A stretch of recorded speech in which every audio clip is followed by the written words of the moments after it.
live. It says I'm going live in 3, 2. Hey, it says that we are live on the YouTubes for the December 2023 Westlake Charter School Board of Directors meeting. Board President Golick, you have the floor. Thank you. For those watching us at home on YouTube, please feel free to email admin@westlakecharter.com if you wish to make a comment. Please limit it to 250 words, and in the subject line, put the item for which you wish to make a comment. With that, I'm so excited to ask, John or Ashley, will you please take the roll? Absolutely. Let me get the agenda up on the screen for you there. Ashley Cahigas standing in for Amy Wells. Cahigas, why don't you go ahead and take a roll? All right, and I don't have a... Yeah, you just share my mic. There okay. You go. Nice Great. and loud. There you go. You're good. All right. Hope Golly. Here. John Berman. Josh Correll. Here. Meredith Galloway. What was that? Amber Houston. Here. Remember, make sure you click your microphones on when it's time to talk. Here. Thank you. Suzanne Marksack. Here. And is there more on this? Yep. Yeah, scrolling down. Sorry, go. my fault. Nirali Patel. Here. And Amy Rice. And Boo. Here. Thank you, Ashley. Welcome. Yay. Excellent work. That brings us to celebrations. Who would like to go first? Okay, I'll go first. I'm going to we have a staff member who I'm going to use my same one for government. Let's go. Love it. It's all very public now, but still I can't shape my rules. But either way, we have a staff member who completed chemotherapy today, and I just want to give a public shout out to say we're all behind her and support her and are there for her on this next part of the journey. So just incredible amounts of love and support going out to our dear friend. Yes. Which direction are we going? Suzanne, you want to go next? I'm happy to be back after missing 2 meetings, but I wanted to celebrate, even though this was a little while ago, that our varsity volleyball girls team got to playoffs. Even though it was one playoff game, it was still very exciting, so I was thankful to be a part of that. Home playoff berth. Steve Corver, you want to celebrate? Yeah, I'll play along. Shout out to Ashley Cahigas for being here tonight and stepping in, and also helping out tremendously with the marketing materials that have gone out to the Natomas community. We've sent out postcards and flyers and all kind of good stuff, so Ashley was key in getting that together. Thousands of flyers. While we're on the Ashley Cahigas celebration train, she did a masterful job of putting together our comprehensive school safety plan, which we'll see later in the agenda today. So, yeah, big shout out. Josh Krell, what are you celebrating? I'm still celebrating chili cook-off. I love it every year when you have so many parents, first time they come up, oh my gosh, this is great. How long have you guys been doing this? Well, like we do it every year. This is fantastic. We can't wait to come back next year. And you just get more people every year. You start to see the same faces. Development committee was out there doing our thing, and we gave away a lot of chili. There's a lot of money I heard for Joey's Food Locker, so it's a true story. So that was good. True story. Great event. Ms. Patel, you celebrating? I am. I am actually going to celebrate. I can't remember if I celebrated this individual at development. We have I think it's K through 4th, our Spanish teacher, Miss Montes, if I have it correct.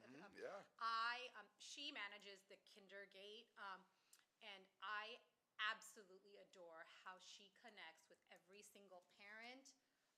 It could be aunt, uncles, brothers, sisters, cousins that enter that gate, and it's just phenomenal to have that kind of welcome after school, during pickup. It is just one of my favorite things about going to pick up my child from school, and I think that kind of community is amazing. Yeah. And I just really want to celebrate her for doing her, and just bringing that kind of vibe to our school, even after school. There's 1,000 reasons to celebrate Rebecca Montez. One of them is she's part of our Grow Your Own.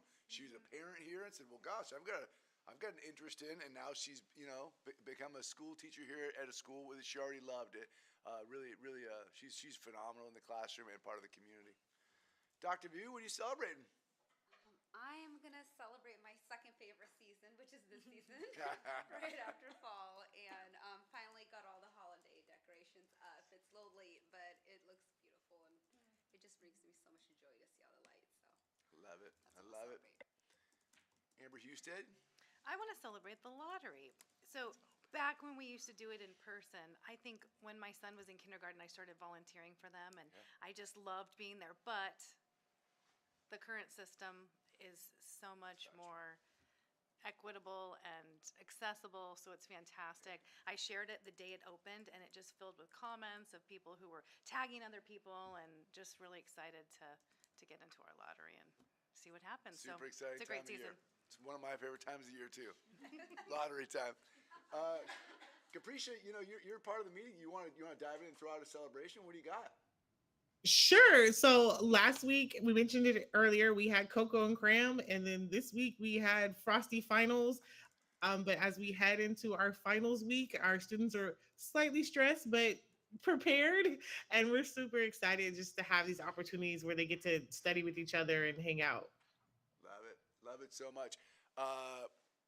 We've celebrated Ashley Kikis for being here. I will celebrate who Ashley is filling in for, and that is the amazing A-Dub, Amy Wells, who is secretary to the board, does a phenomenal job. She's also a student dean, and really just kind of, we call her Mama Wells because she's mama to all students at Westlake Charter School. Wellesley is out in Flagstaff because former Westlake Charter School student and Wells' daughter is graduating from college.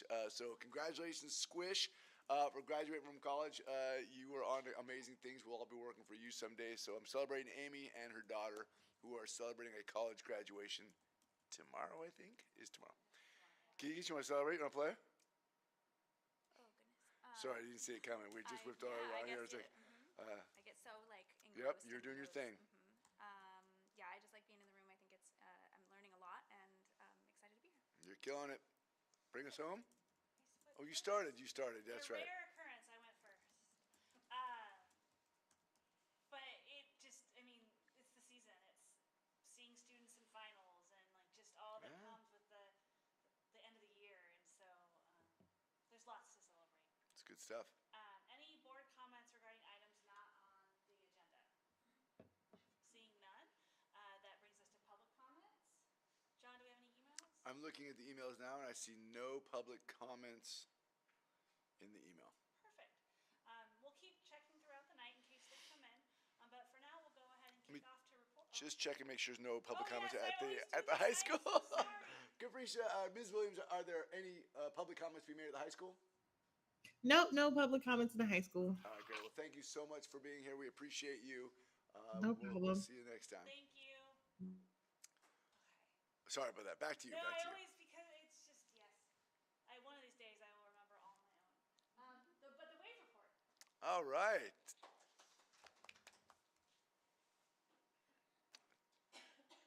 Just hit the green button for the microphone, and then Steve, you can show her how to turn the camera on if she doesn't grab it. And the camera will give you a great angle. Look at that. You're nailing it. All right, you are on. Hello. Hi, Tony. Glad to be here after having missed a couple. I have a lot to report. So we have our two of our biggest events already done. Our Olympic triathlon, we started at the beginning of this year, which was a surprise to a lot of people. Historically, it's been done later, so it came hard and fast, and we did 3,800. That's what we brought in, so pretty good.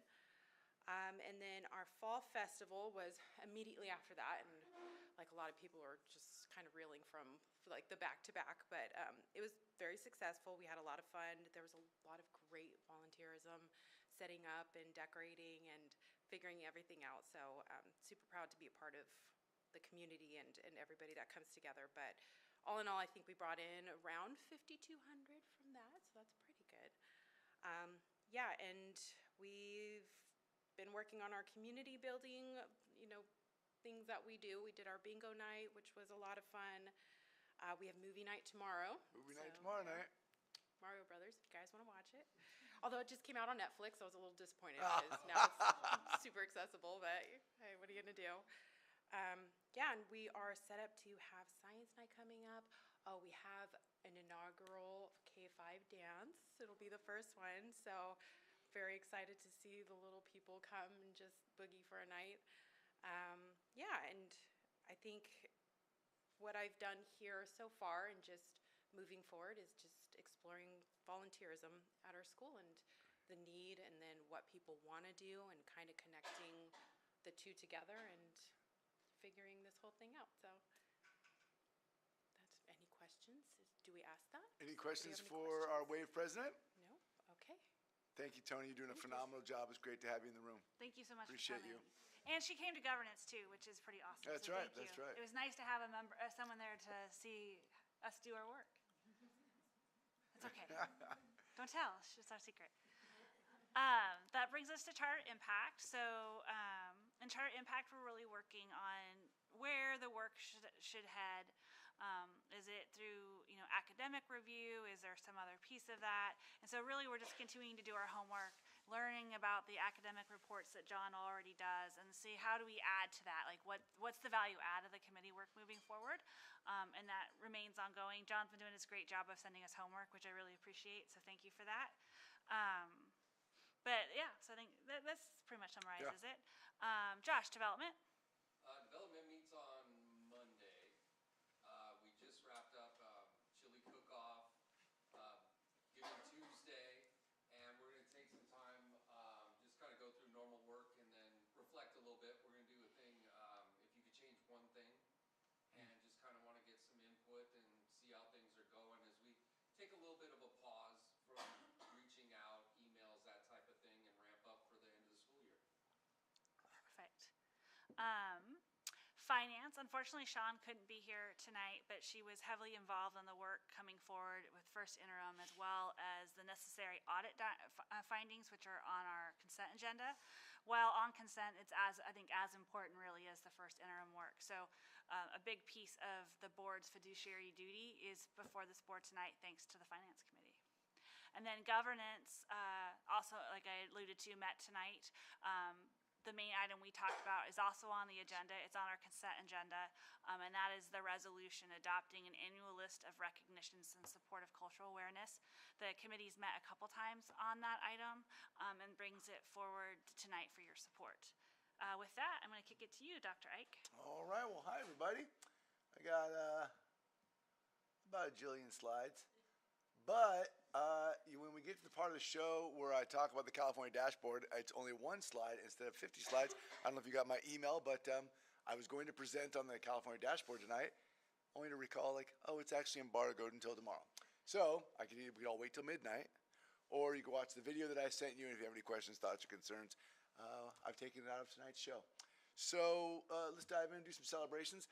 Boys and girls basketball are just having a banner launch to the season. Tons of fun, some wins, some losses, tons of great spirit, and the student section is kind of on fire in the bleachers. So it's great. I mean, we really are starting to develop that school pride, school spirit. Speaking of that, I built this slide just as governance ended because Roland Eichele sent me these pictures over here because the guys, the team, just got their medals. So we were part of the Western Regional Middle School Esports Conference. It covered 6 Western states. There are 23 schools involved and over 180 kids.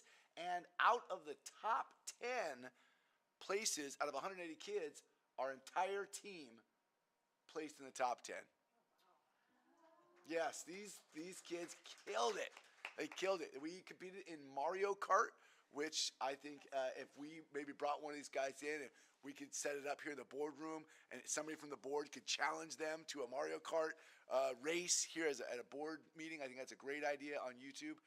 They would dominate. You know they're playing the 150cc. Oh, they are. It is. They're not doing no 50. I've watched the video of what they're doing. I'm like, you can't. They're incredible. They're amazing. So great job to Roland Eichele. This is our middle school esports team. Our high school esports team is also competing in League of Legends, which is CIF regulated. And Eichele and I have recently been talking. He now has a vision for 4th through 12th grade, and would like to see our esports team develop even further. So great stuff happening there. Hey, Steve acknowledged that Cahigas had been putting together a lot of this.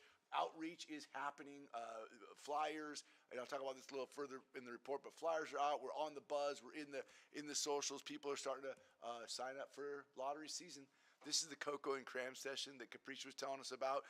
It was great. I mean, when I walked through and saw these kids, Hope, you and I were doing some board work last week. We walked out, and there's 50 or 60 kids in the commons studying, and there's teachers there to help the kids study. Really a cool piece there. I love that right there. And then joyful learning all the way across to K-12. You can see the black box theater, some chemistry class there, kids making some glow, something or other there.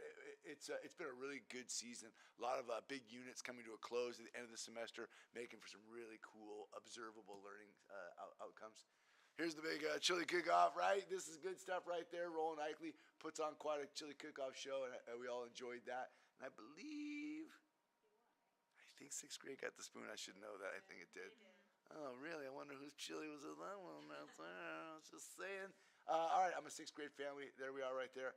Didn't hurt that we had Raveen Patel as one of our chefs. Yeah, it didn't hurt. But I'm sure my chili did well, too. This is super cool. The third grade does this every year. They engage in the hour of code. But I happen to have a conversation with a third grader who wants to be a computer scientist. And we talked about the hour of code because they are rocking that in class. And so it's a great opportunity to introduce young kids to computer sciences. But once we launch the hour of code with them, they have access to launching code.org from their Chromebook for the rest of the year because their account is then set up. And so they could use that as one of their selectable free time activities in class, which is super cool. Starting to learn scratch coding and opportunities to use Ozobots, Bbots, things like that. Big food drive. The Natomas Chamber of Commerce acknowledges that of the different entities that participate in the food drive, that Westlake Charter School brings in more food by far than any of the other entities that they partner with, and we're so proud of that. Our community just pours into this event, and not only is Joey's Food Locker really celebrated through our food drive, but the proceeds, I believe, from the chili cook-off were also donated to Joey's Food Locker. So just a really big opportunity for us to partner with Joey's Food Locker during this giving season. This is a video. We won't watch the whole thing, but this is your robotics class. Now, what you're seeing is a competition, and it takes 2 pilots to pilot one of these robots built by our students. One pilot is navigating the left, right, forward, back, and one pilot is navigating the swing arm. The objective is they're competing against each other in a Lego regulated competition. So if you go to national competitions for Legos, this is actually the pixel competition, and these 2 robots are competing to stack these pixels. And every pixel that you get above the first white line is worth X amount of points, and if you can stack up past the second white line, it becomes worth more points and more points. So there's strategy involved, and there's robotics involved, and there's teamwork involved, and it's just a really cool, engaging learning opportunity in this class. Our teacher, Ramon Paredes, has been to the National Lego Championship at his previous school that he worked at, and he says we have kids in this class right now, and this is our intro to robotics, who have all the skills and qualities necessary to go and compete at the highest level. So we're like, hey, we're dominating in esports. Maybe robotics is next. So, Can we bring them to play Mario Kart? well, yeah, we should have them versus the middle schoolers. Yes, I like the way you're thinking, brother. I like it. Right. Speaking of competitions, our very own Colleen Johnson is our very first competitor who has made it to the state championship level as a CIF competitor. She made it as a freshman to the cross-country state championship. She finished really right in the middle of the pack in Division 5, which is really a huge success for a freshman to be competing against varsity athletes from across the state. A big shout out to her, and a really big shout out to her coaches as well. Daniel Schoenberg, Meredith Galloway, Carly Fabry. Amazing coaching team, great team, and an awesome competitor. All right. Some strategic actions and then updates. The actions tonight include the Comprehensive School Safety Plan, Silicon Schools, and lottery applications. This portion shouldn't take too long, but just want to kind of give you the update. We will be forwarding the Comprehensive School Safety Plan to the board for you to take a look at. We would like you to take the next month to look through it if you are interested in doing so. We'd like to bring it back in January for approval. What has been updated is it's been produced for our team at governance tonight. Interesting update included at the high school. We included the addition of exterior cameras at the high school. We work with the Natomas Unified School District to get exterior cameras at the high school, but that was a recommendation made by the safety team last year during the development of the comprehensive school safety plan. So what it just shows is kind of the collaborative nature of this process. We build the comprehensive school safety plan, we get the hazards assessment from our partners, and they go, hey, here's some items you might want to prioritize. We prioritized those cameras, and we're thankful to NUSD who installed those cameras. We have the draft of the comprehensive school safety plan on file here at Westlake Charter School, and we plan to seek approval in January or February. It is on file, and please feel free to stop by my office, take a look at it if you're interested, or drop me an email or a call with any questions. Any questions about that? That's just the part I wanted to clarify. Yeah. So you're not actually sending it out, right? Yeah, But- great question. I should say that every year. So we don't send it out for quite obvious reasons, right? We don't send out electronic versions of it, and we don't let it leave the premise because it talks about our ingress and egress and what we would do in case of a active shooter. We just don't let that data off campus because we keep it protected here because you don't want the public to have access to it. However, any public member can come in and request access to this document by sitting in my office and reading it in our presence. They cannot take it off campus with them. Can I ask one question? Totally. Is there one copy of it? There is literally, well, no, there's one at each campus. Okay. And then we send one to the Natomas Unified School District, which they keep on file in the So does district staff office. review it together, or how does that work? It's really just it's kind of a training protocol per Gotcha. se. You know, it says So it's like the protocol, and then yeah, we train from yeah. that? Or? No staff member goes, oh, let me go read this. That's what I was wondering. I'm like, that binder." seems intense. It describes the activities that we train on. So when we Okay. train on active shooter, lockdown, shelter in place, we do those all through our memo system, which gives staff members enough information to participate, and then we drill monthly on those. But it goes into far greater detail here. In here, for example, it would say, hey, your school is within 5 miles of the airport. So it is plausible that there is an airplane crash on or near your campus. What might you do? And in here, it would say you would go to a shelter in place. You would go to a shelter in place unless there was a fire on campus. Well, we train for shelter in place. We don't train for airplane drill. Yeah. Right? Okay, perfect. Ironically, when we first adopted this, I mean, there's so many things, and one of them was like, oh my gosh, a global pandemic. I'm sure, right? And then 3 years later, we're like, oh, what's this say? What are we supposed to do? Okay, thank you. Yeah, sure. Any other questions about the CSSP? Cool. Hey, big news. You know that we are partners with the Silicon Schools Foundation. They come out and do their annual review before they offer our annual tranche of financial support. The team came out and toured in November. Really a big celebration. You know, they visit over 60 schools a year that they partner with as Silicon Schools. They observed in all subject areas. So they went to math, English, science, social science, and 2 electives, which I thought was really pretty comprehensive. They spent a good amount of time there. And this is what they said. I love this. The team noted the depth of content knowledge of our staff. So that, they go to all these different high schools and they watch a physics teacher and a physics teacher and a chem teacher and a chem teacher and a math teacher and a math teacher. And if you walk into Tyler Marr's chemistry class or April Lloyd's math class, you're not observing people who are like, lightweight in those topics. These folks are really deep in their content knowledge, and it showed. They also noted the fact that we are fully staffed is rare amongst the other secondary schools in their portfolio. So I was like, right, we have a great staffing ratio right now. We are fully staffed. We feel really proud of that. But there is a startup mentality at the high school right now where we have, as of right now, retained all of our high school staff that have joined us year after year. And that really says something, especially in today's labor market. So very proud. I mean, the high school, you should be proud of your high school. There's really amazing work happening there. And it's not just smoke and mirrors. It's not just the fluffy stuff. I mean, the depth of content knowledge that's observable by these observers who go to lots of places, there's good work happening there. So very proud of our staff and our students.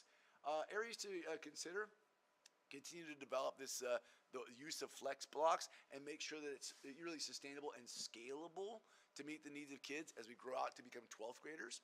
And that's really where we spend all of our professional learning community time right now, our PLC time, it just takes a lot of manpower or human power time to say, okay, where are we sending all these kids? And what they said was, it takes a lot of time. And we've seen only a couple other places doing it as well as you guys are doing it. Don't burn out. Figure out systems to make sure your people don't get exhausted from having to constantly shuffle kids 4 days a week to these flex blocks. So we are continuously doing that work. It's also one of our WASC goals, one of our 3 WASC goals. So we're keeping that topic at the front of mind right now. So it's part of our PLC goals, it's part of our WASC goals, and now Silicon Schools has acknowledged it as well. So with that, our 2023-2024 tranche, I just love that word, tranche, our bucket of money has been approved by Silicon Schools. That is $100,000, and I just received the DocuSign today. And as soon as I click on it, I think money just falls out of the sky. It shows up. It's a wire transfer. I don't even know how that works. Hopefully that wires to you. Oh my goodness, I don't know where it goes, but I know as soon as I click a button, it's going to happen. As long as there's confetti. In my mind, though, it will be confetti. Any questions about Silicon Schools, our partnership with them, or anything there?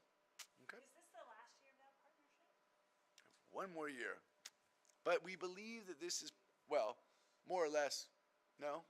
There will be one more also Reed Hastings. Because we will grow one more grade level next year until we go into open our junior college, but we'll talk about that later. Just kidding. Yes, we have one more Reed. Don't let me wrong yet. One more Reed Hastings and one more Silicon Schools. Lottery and outreach, just kind of exciting stuff, right? We've got postcards and digital footprint out there, and you might notice a slight graphic change on here. It says, for kindergarten through. Hey, it's our first ever lottery with 12. That's it. We're in K-12. We've been kind of playing house till now, but now it's real. We're going to get our first 12th grade. It's great. It's great. We have some data for you that I'd love to share. Would like to acknowledge, though, that as we do every year, we send out postcards that are K-12 postcards and postcards that are 9-12 postcards because we target different households for those 2 purposes. Everybody gets one of these. Some people get one of these. And in the 95833, which is in South Natomas, they get double postcarded. Why do we do that? Because we make a commitment to outreaching to the neighborhoods that have increased population of socioeconomically disadvantaged students. So we want to make sure that we're like double inviting or over outreaching in those neighborhoods because it's clearly easy for us to draw from the 95834 and 5 because we're walking distance for many of those kids. So we're putting a little extra effort, and we always have in the 95833. Any questions about outreach? No? Then let's talk numbers. As of December 8th, because this is the date that we did last year and the year before, so I did it again for this year. Here's what we look like right now in 2021-22. It says 3 years ago, we went from 735 total to 869 to 996, and we're down to 889, which is not as high as it was last year, which was like an all-time stellar year, but still higher than the 2 previous years. And I think what's interesting to note, right, is these numbers right here, right? We went from 29 ninth graders, 31 ninth graders on the 8th to 70 and almost 70, which means we're really holding strong in that 9th grade. We have 4 12th grade applications, which I just think is super cool. Because there you go. We've never had a 12th grade application before. Obviously, we're expecting the 11th and 12th grade to be smaller application pools. And because our charter indicates that we should be roughly 500 students when we get to 12th grade, and we just haven't learned our actual matriculation patterns yet, where we typically think, oh, we're going to take in 150 freshmen, which will shrink to 140 sophomores, which will shrink to 130 juniors and 120 seniors. It's not really working out that way. And we won't know really what our pattern is for years to come. So right now, we don't know how many 11th and 12th grade students we'll take in next year because we are likely to be slightly over 500. We're at 385 right now. You'll probably take in 150 freshmen, so you'll probably be a little over. And so we may not be able to open up any spots in the 11th and 12th grade, but we'll report back. Any questions on lottery? This is as of the 8th. That is 8 days. I mean, almost 1,000 applications in 8 days. It is wild. I mean, we currently, as we sit right now, have 1,385 students in our school, and we have 1,420 some odd in the wait list. So, lots of people interested in our school. Very good. Updates. I have one long one short one. I mean, they're both shortish. I'm going to talk about facilities use agreement. I aligned these to my new executive director goals, which we passed last month. Thanks. I now have something to do. I've been so bored up until now. But I continue to focus on the success of our K-12 expansion, especially that facilities piece. And then I want to talk, analyzing academic and social data because I have a California schools dashboard update. So let's talk facilities use agreement. I think I squeezed it into one slide or two, and we can talk at length if you'd like. But I'll just give you the overview of where we think we are in the facilities use agreement conversation. So on October 12th, we submitted a facilities use agreement rough draft to Angela Herrera, the liaison for the Natomas Unified School District. We had a September meeting, September 20-something. October 12th, we turned in that FUA. We met again on October 15th. Then we met again in November. No real progress on any redlining. I have a meeting tomorrow morning with Angela Herrera to discuss the redline version of this FUA. So she's had 6 weeks now to go through it with her legal team and her facilities team and determine where they agree and or disagree with the premises that we've placed in the facilities use agreement. So I know I've talked about it at this diocese before, but I'll just say it again. We've included a short-term and a long-term concept in the FUA. The short-term is this. We have 385 current students at East Commerce, and it does not have the capacity to reach 500, so we are requesting 5 portables. We've we've paid an architect to come out and do a kind of a rough schematic drawing for us, so we now know you could fit 5 960 square foot portables out behind East Commerce, expand the Oasis, and then we would be able to fit 500 students on that campus without any teachers having to become roving classroom teachers. Everybody have their own classroom, which is always the desired state. That's roughly $1.2 million worth of work, and that would cover the rental of those 5 portables for 3 full years. At the end of 3 years, the ongoing cost of those portables would be roughly $400,000 for the next 3-year cycle, I believe. So we don't know who proposes to pay that $1.2 million. I suspect I will hear more about what NUSD thinks when I go to that conversation tomorrow morning. However, in my conversation with Angela Herrera, with Superintendent Dr. Castillo, as well as I've spoken with every board member of the Natomas Unified School District board at this point, there seems to be good movement on the short term. Acquiring portables, we know we have to do that January, February to be able to get those installed by August so we can open. So there seems to be some good traction on the short term. The long-term plans that are included in the facility use agreement are a duplication of language that we took from our 2014 FUA, 2012?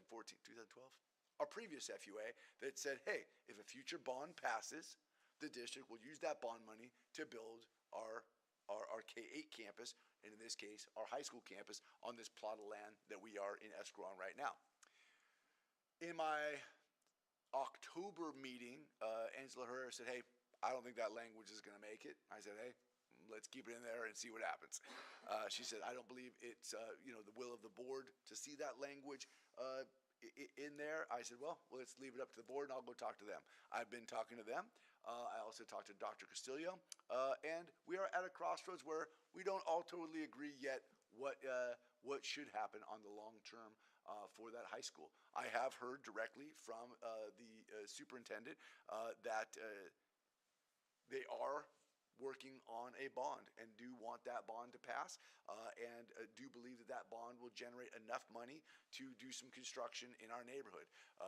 That most of that construction that she's indicated is prioritized from her perspective is to help develop the west side of Natomas, where there's going to be theoretically a lot of new houses built, and when new houses get built, new students come to the neighborhood, and when new students come to the neighborhood, they have to have a place to go to school. I said, hey, you can send them to East Commerce.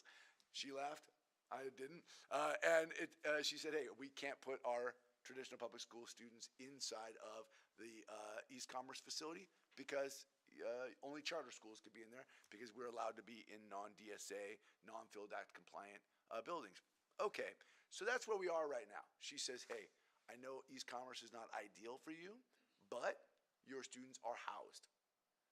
And if 1,000 new homes pop up in the west side of Natomas and those homes have students, those students will be unhoused. They will have nowhere to go.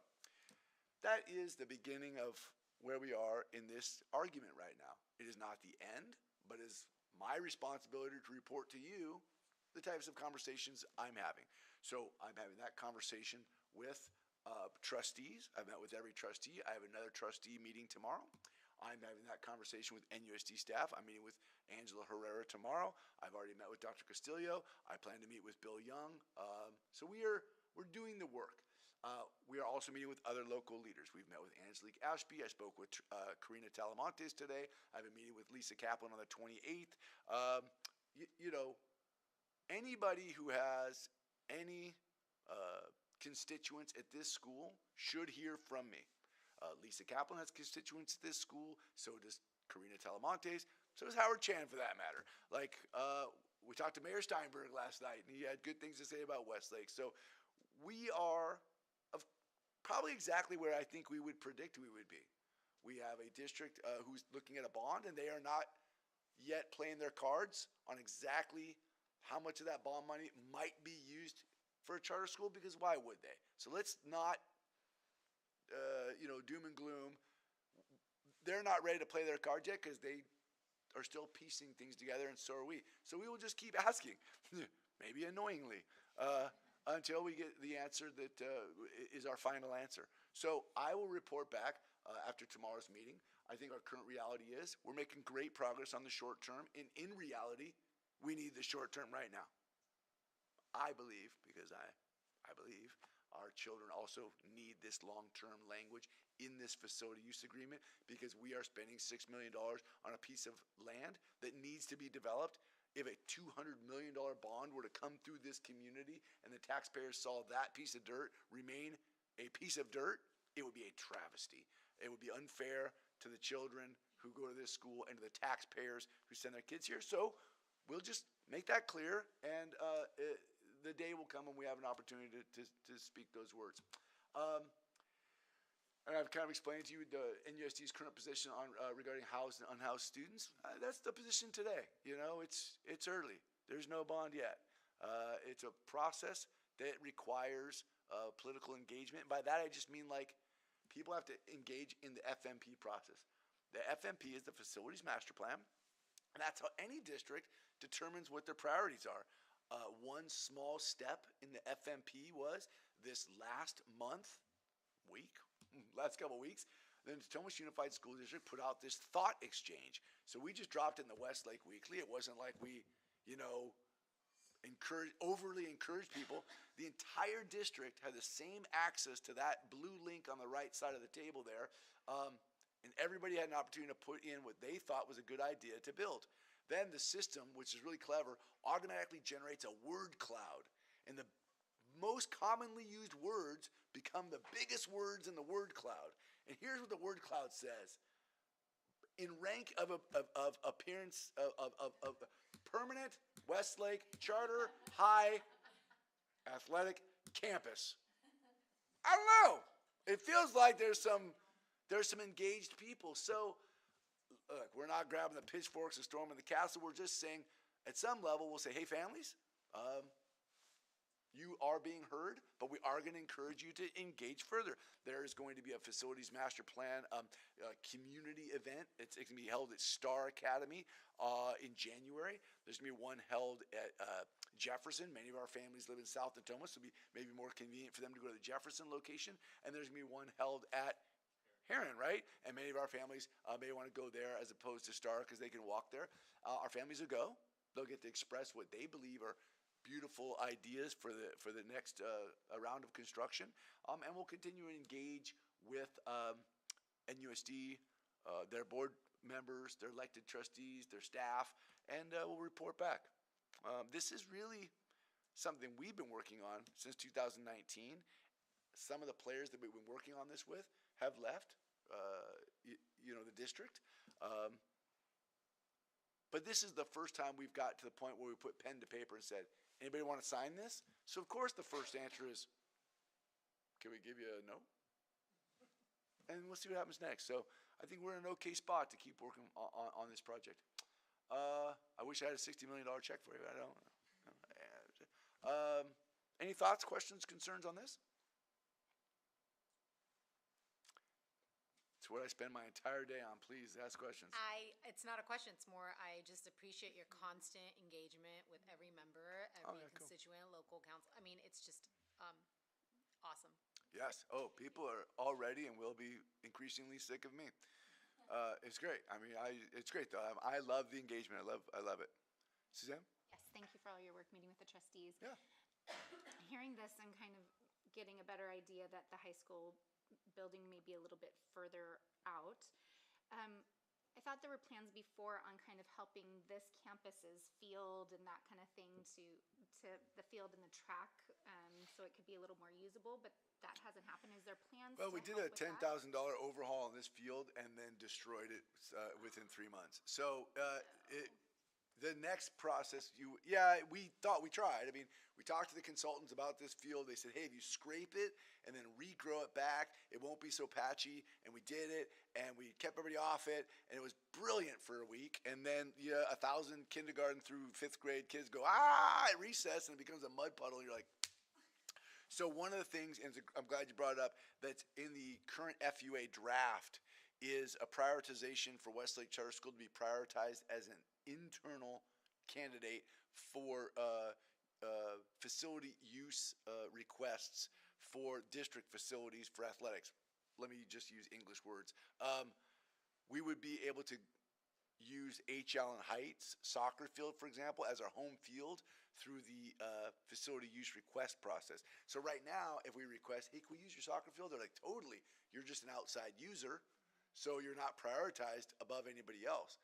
But if Natomas High School requested to use H. Allen Heights soccer field, they're an inside user, and they'd get first dibs. Well, if we can get first dibs at H. Allen Heights, at least until we build our permanent campus, well, now we're cooking, right? So we have access to Natomas High School's pool, which is super exciting, so we can start a swim team.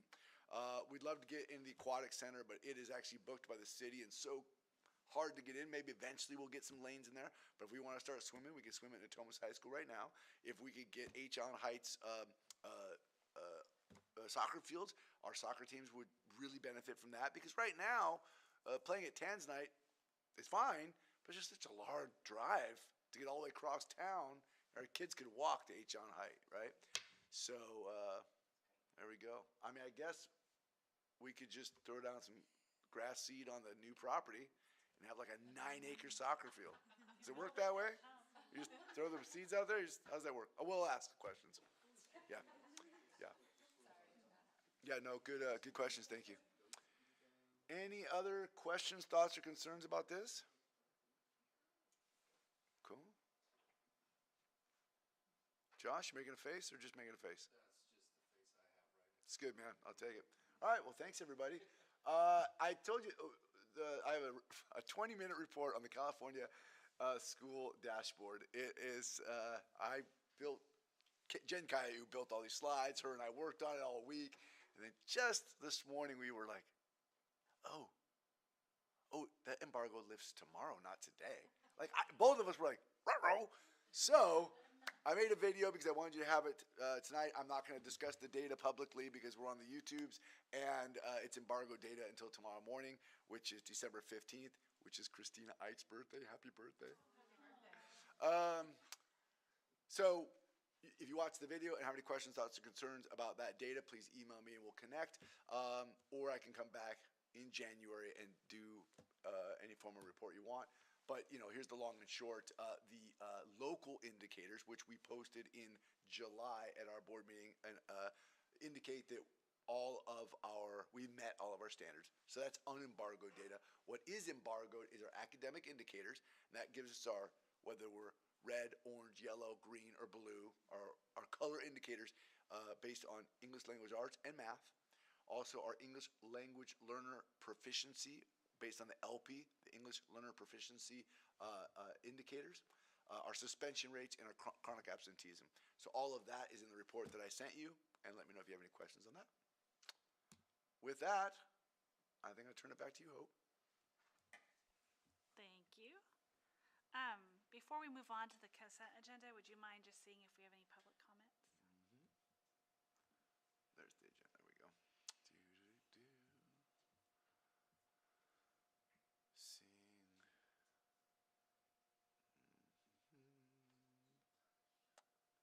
Yeah, I see none. Perfect. So tonight on the consent agenda, we have 4 items. If either a board member would like to pull one of those items for further discussion, or I'd accept a motion to approve the entire agenda. I'll move the consent agenda. Thank you, Amber. Is there a second? I'll second. Thanks, Suzanne. All right, Kahigis, you want to call us some roll call? Sure. All right, let's hit it. Hope? Here, yes. Here? Here, yes, here. All the above. Josh? Yes. Meredith? As Meredith, yeah. Amber? Yes. Suzanne? Yes. Nirali? Yes. That's Amy Rice. She's not here, but Amy Amber Rice, is yeah, next. 'cause she's, yeah. And Ann. Yes.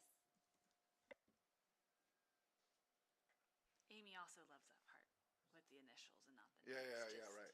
Just to share. It's a little, yeah. That brings us to the 23-24 first interim budget. Joan, are you doing this one tonight? No. No? No. I think the clicker works though, so, oh, that's the wrong clicker. Yep, there you go. There you go, Steve.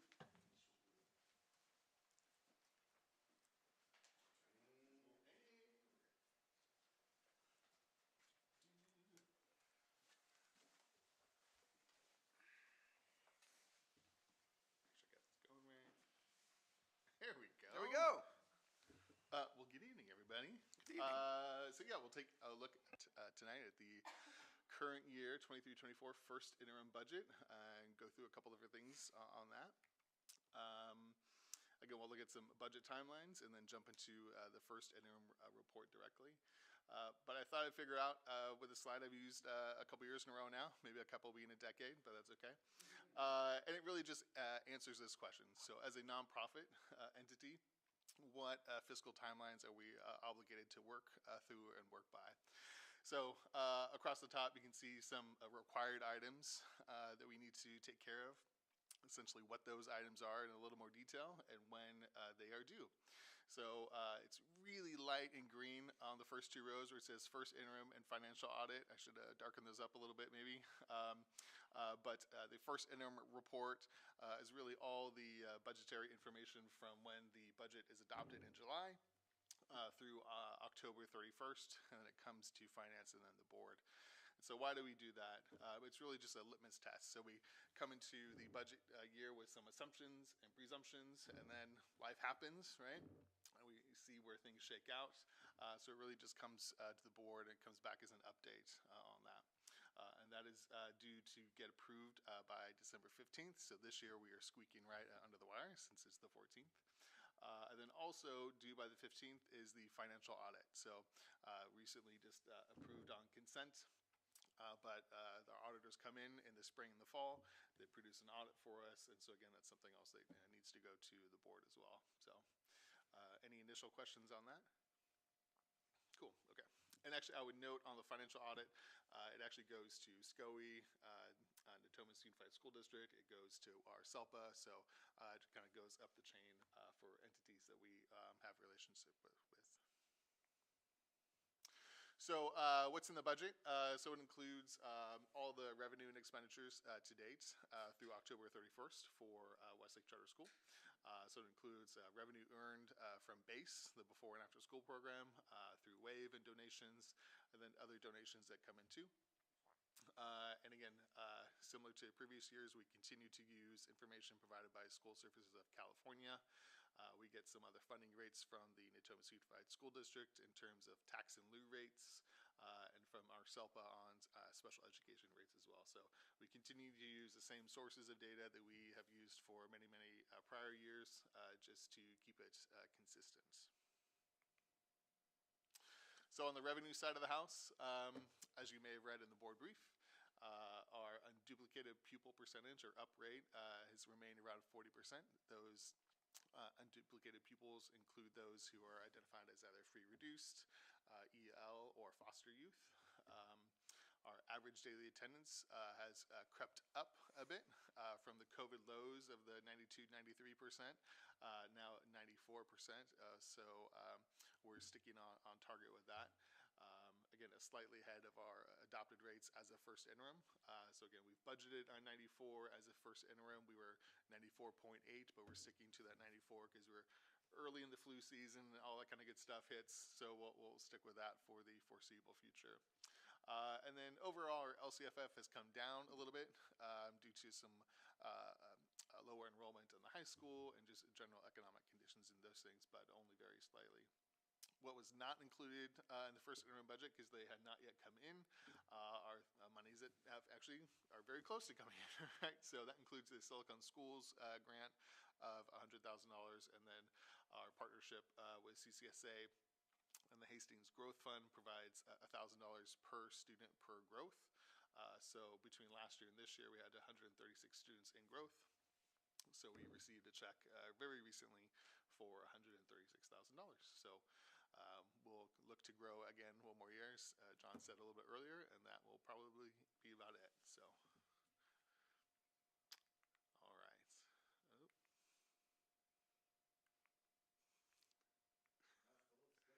Yeah, and there we go. That's it's not clicking. You want to try the rest?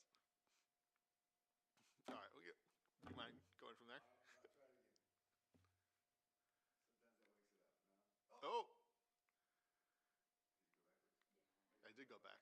Oh, darn it. Hit the big button. I did hit it. Well, we'll keep going on this one. All right. All right, gotcha. So before we get into some of the other first interim items, I just thought it was appropriate to update the board on what we anticipate the second interim projections to begin to look like.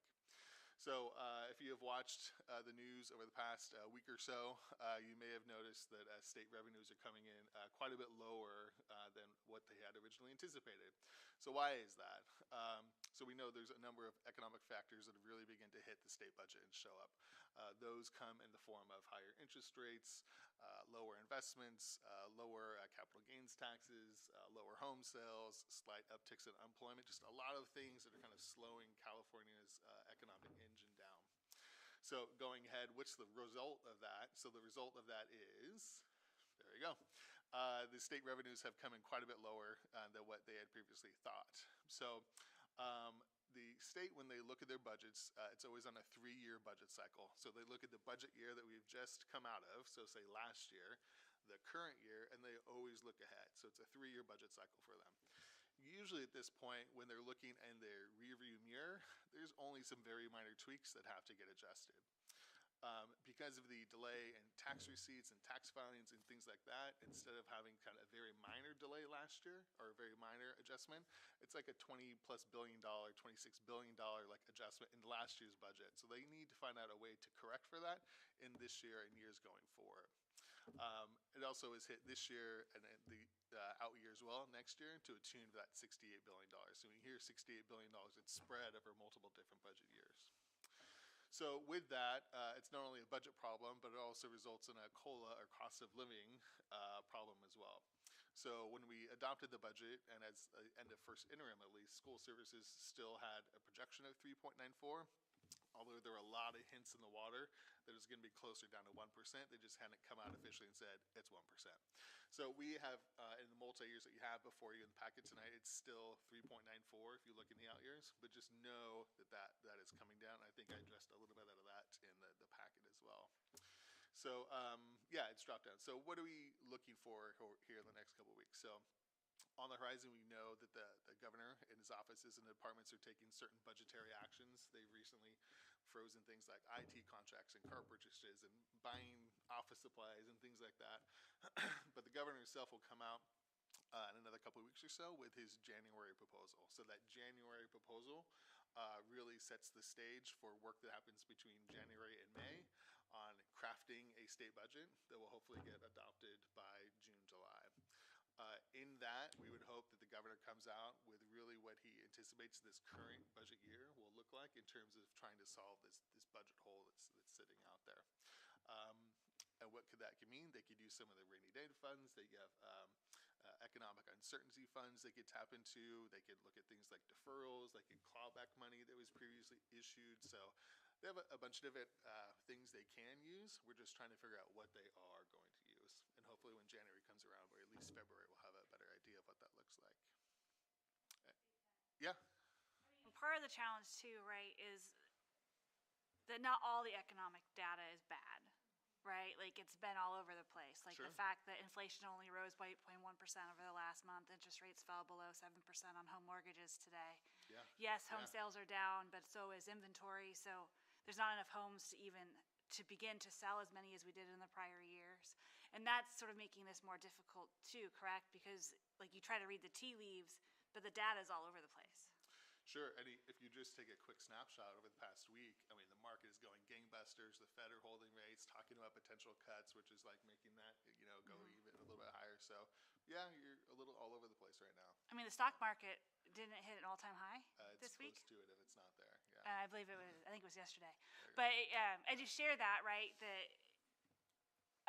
some people maybe adjust their predictions or other stuff based just on what they're seeing. But one thing we do here is we stay very consistent, right, to what we use and how we budget. And I just always like to highlight that, like we have all this mixed news, but that we at least try to stay very consistent. Sure, yeah, and know what's coming up, or try to know what's coming up.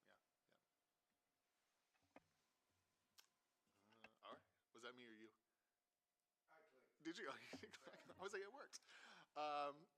I think some of the good point in the budget, at least the first interim, is that our expenditures have remained largely in line where they thought we would be when we entered this budget year. So we have a little bit increase on some sub costs.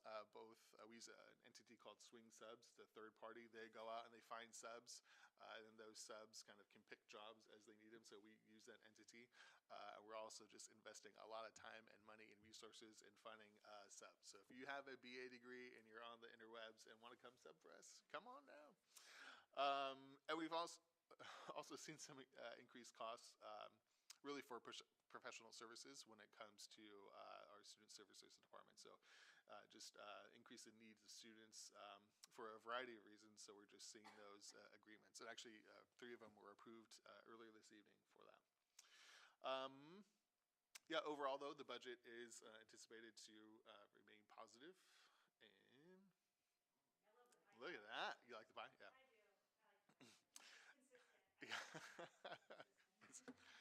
So it's just an easy way to see on the revenue side of the house where the money is coming in. So you can see the majority comes from the LCFF, or Local Control Funding Formula, state-driven, state funds. Also the EPA, the Education Protection Account, also state funds. And then we get a little bit of special education, other state money like lottery and things like that, and then other local funds. So really, quite a bit of our money comes from the state. So if the state begins to, run their mechanics on how they're going to solve their budget issue, that would certainly kind of roll down to any school within the state. There you go. Oh, too fast. Too touch it. So the money comes in on the revenue side of the house. On the expense, it shows where it goes. Probably not surprisingly, about 78% goes towards certificate classified salaries and benefits. Then, of course, we've got books and supplies and services. And that kind of purplish color on services are quite a bit of our vendor service costs. So that is Clean It, could be Lawn and Order, it could be one of the vendors we use to support our student services department. So it's kind of a big chunk of personnel, just not staff type of personnel. Correct, yep. And then another way to look at the budget is just kind of the good old Excel version of budget, right? So this is the first term itself that's highlighted. You can see our revenues, expenditures, the difference on there. Does this have a pointer? Oh, it doesn't. Is it working? No, it's okay. That's all right. But if you look at there you go. The 24-25, you'll see the area E. It says the ending balance of about $974,000 down into the right. Yep, right there. And then in 25-26, you'll see a ending balance of 1.2. Those were the projections as of the end of first interim, based upon that 3.94% COLA. So as that COLA comes down to 1%, maybe those out-year numbers will also come down quite a bit. And I think I mentioned that in the board brief as well. So when we come back for second interim, just know when you're looking in the out years, those numbers are going to be drawn down quite a bit. January 31st, it'll go to finance in February and to the board in March. Yep.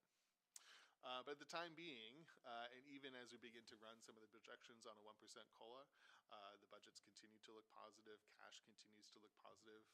So the budget is still, at this moment, in a healthy spot. We'll see what comes up in the next couple of weeks. And with that, that's it. So anyhow, thank you so much.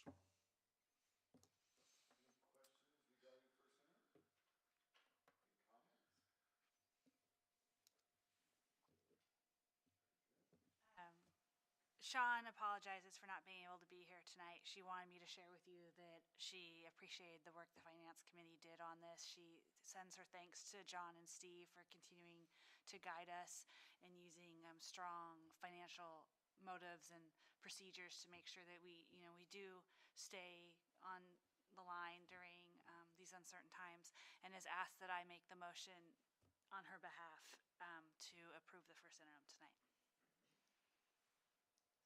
Still under my name. Okay. It's a ceremonial motion that I also support, but I don't get 2 votes for the price of 1, unfortunately. I'll second. Thank you, Nirali. On the other side. Going roll call. Yes. Yes. Yes. Yes. Yes.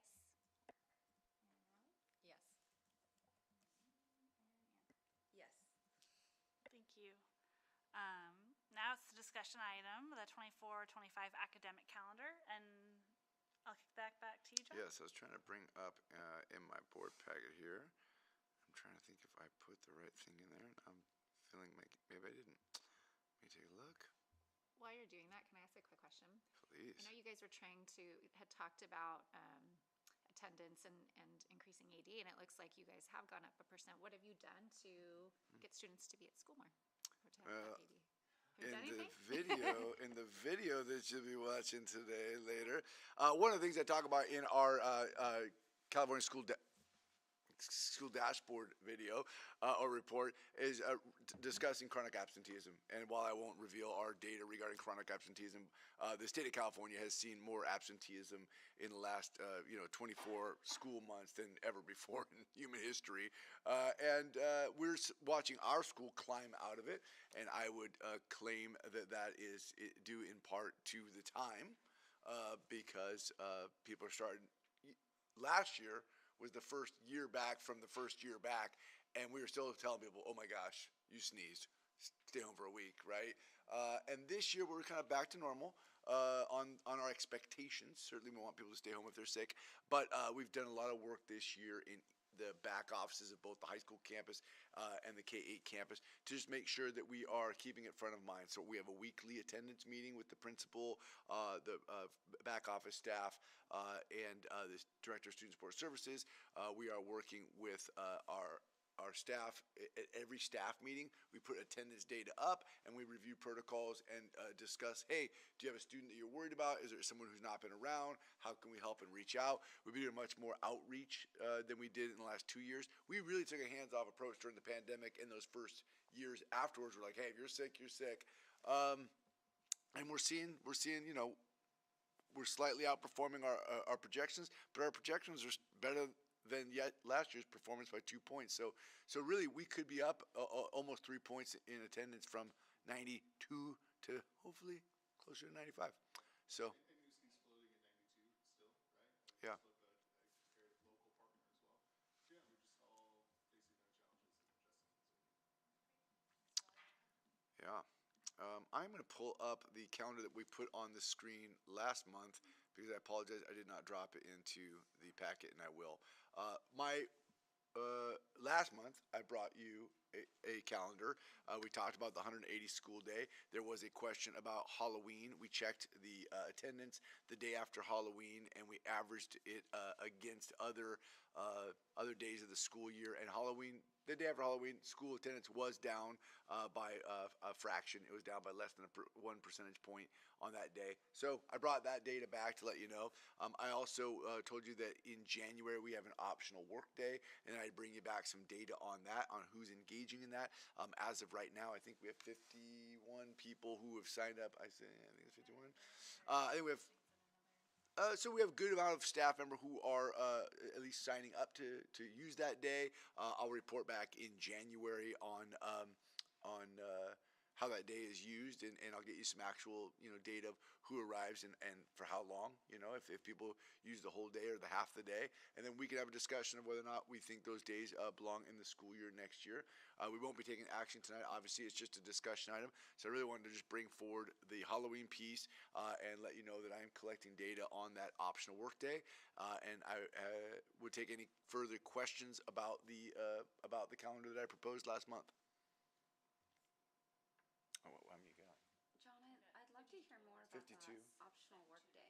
You want to hear more about the optional workday? So 2 years ago, the board generously said, "Hey, look, we recognize how stretched people are in the workforce. It was midst of the pandemic or the first year back. We were all stretched super thin." And I think we were coming up on like winter break, and we were just kind of looking around at our staff. I think we'd had somebody quit mid-year, and that just is like an unheard of Westlake vibe.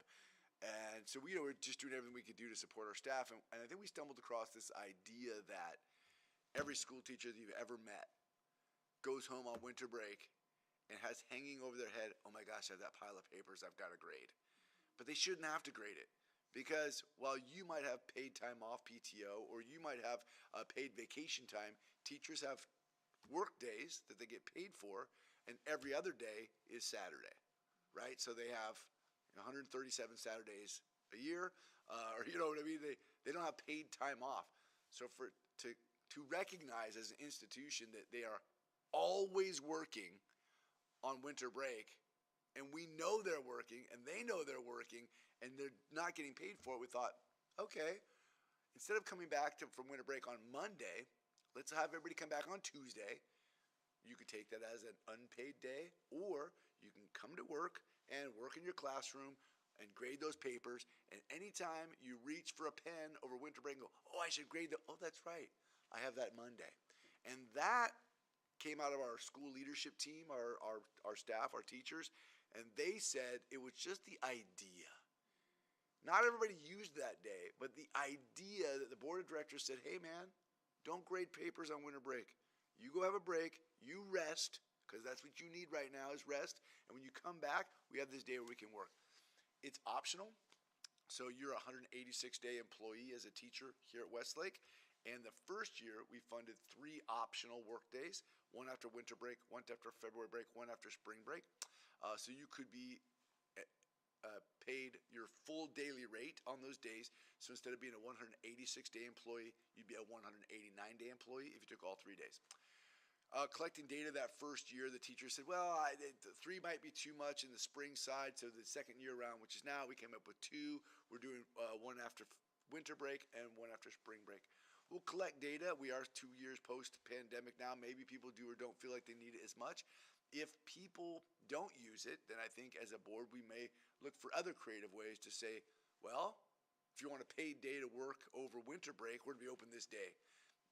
And the reason I say that is because if only 30 people come in, or I don't know, if only 20 or some number, if only one person came in, I would say, "Hey, I'm glad you came in, that's awesome."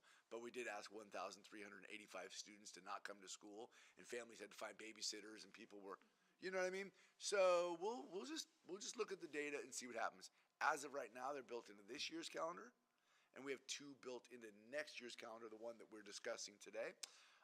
And we'll see. Now, there is some inconvenience that comes with this. There's only so many days in the year, And we always like to start on a Wednesday, and we've always liked to end on a Wednesday. But because we added these additional days, you end up ending on a Thursday now. May not be the worst thing in the world, but it is what it is. You also, in next year's calendar, could, may or may not lose a travel day. We typically take, I think, the day before winter break off because people travel. But if you lost that day, then you maybe wouldn't end on a Thursday. So there's a couple of variables in there, but those paid optional days are in there for right now, and we'll collect some more data. We'll come back in January and talk about it. Any other questions about the calendar or thoughts on the calendar? I could bring up my presentation from last month if you need me to. Amber?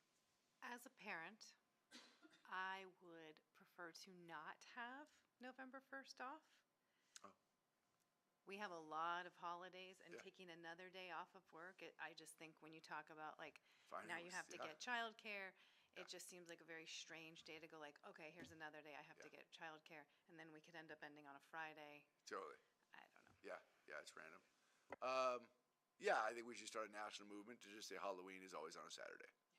I mean, it's just like, come on, we can figure this out. This is not. Some states do that.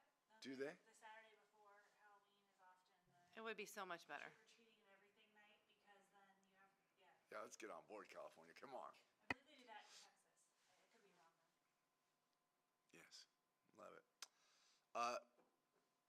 Any other conversations you want to have about calendar? I put it on so we could discuss it.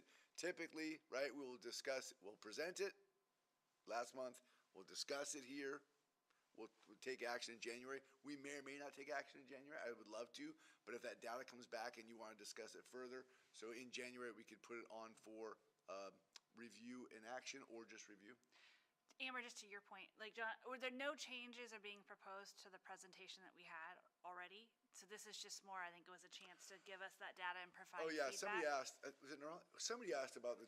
It was just somebody asked about it, so we just collected. We went and got the data. Yeah, it was me too. I was Popping up more and more, so I'm like. I was curious too, and it was not as dramatic as I thought. I thought, oh my gosh, less than 1%. So I just wanted you to know. No, So- I did know that. I just Okay. wanted to give, I reflected on it for a month, and I was just like, oh, so many, Yeah. Yeah. it's a hard thing. Parents are already getting off early, typically the day before, and then I thought, then having to probably take off work the next day, because your kid's out of school, sounds like a lot. true story. Well, with that, I will turn it back over. I just want to make sure we had an opportunity to discuss it publicly. Perfect. Off Before to we kick off reflection, will you do one more check for public comments?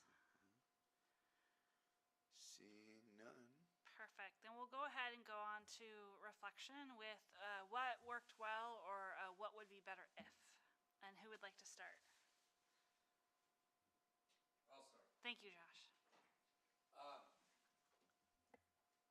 You just, Yeah, got the button. I really like the initial involvement we had from the high school campus and the energy and the things that were going on there. And sometimes I just wish there was a way. I mean, I know we all need to be here, but we could involve both campuses more. I just liked her energy and responding and telling us about the events that are going on there. And I just thought that was a really cool way to kind of kick it off and get things started. Yeah, I love it. I love it. There's no reason we couldn't hold a board meeting at the high school campus if we ever wanted to. Yep. Love it. Neroli, you. Sure. As always, when it comes to the financial kind of interim and all the budgets, I really appreciate the memo you send ahead of time. It just really allows for a productive conversation when you're then presenting the information on a more high level. It's like the details are pretty much answered, and you just have a better overall higher discussion if you do, if any questions came up. So very productive. Sorry.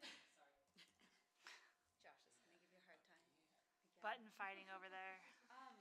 I know it's shared already in the space, but I just, again, Dr. Eck, I just appreciate your advocacy for the school. It was really incredible because I didn't see the Wordle or to see just how often, how much really advocacy you've had, how much work you're doing working with constituents to really get the high school going. And so it's just been incredible. And I love seeing all the student success too, the esports, the student cross country. So those are so fun. So thank you. Thank you. Yeah, I agree. I really enjoyed listening to the facilities piece. I am just so impressed with the amount of work you do. And then on the flip, Steve, I always love your presentations because Me too. it's just, you're so detailed and you speak so concisely, but also on a level where everyone can understand what you're saying. So I just really appreciate that. Yeah, for me, what works well is the engagement of the board. When you ask questions, when you make comments, when you lean in and engage on the presentations, it's super useful. And tonight we had good dialogue several times, and I appreciated that. Like I shared before, I do appreciate the consistency with finance, the fact we do see the same slides and we all know the timeline. I think that's really huge, given it's really sort of the largest duty of the board is that fiduciary one. What I also appreciate, though, and I guess tonight it hit me differently in terms of your celebrations and the esports, is I love that we highlight all the different ways our students can participate, right? Like, there's not a one-size-fits-all, like, sport or activity. Yeah. And I'm always proud that we have built a school that provides many opportunities, and we're open to even, like, opportunities we don't even know about. We're open to iterate and change and adopt and include, and I just always appreciate the chance to demonstrate that. I don't know that we have many people watching at home, but hopefully someone is, or someone will stumble upon it and then see the good work we're doing. It's good. Yes, I appreciate just seeing how, just the hard work that you're doing. Again, thank you for meeting with board members and all of the people that are involved in helping to make the high school a possibility. But I think also celebrating Silicon schools. I mean, it's prestigious to continue to get grants from them because they're looking for high achieving, excellent schools, and we all feel that way. But it just confirms again the great work that Westlake is doing. So, congratulations! Great shout out. Thank you. Steve, I'll play. Yeah, well, shout out to Roland Ackley, right? The celebration that got included tonight, hearing what the middle school team is doing, his vision for kind of stretching that down to lower grades. He's also leading the high school esports team. So, yeah, shout out to Roland for all that work. And chili cookie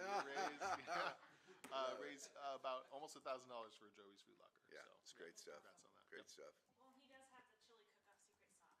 He certainly does. I'm not sure he's ever lost. I don't know how he does it. I think it's just the way he brings us all together. It's true. It's his true Spidey skill. With that, I will adjourn at 7:51. Excellent. Thank you, everybody. I know. Is it early? Jinx us. She didn't say it till afterwards. Let me- We adjourned. You were fine. Oh, wait. You were fine. You waited till it was all done, adjourned, and then you let it out. Where's the YouTube here? We're not off the YouTube yet, though, because I can't find the button. Where is it? Oh, there it is. There it is. Oh, my goodness. The meeting that wouldn't end. Here it is. And that is adjourned.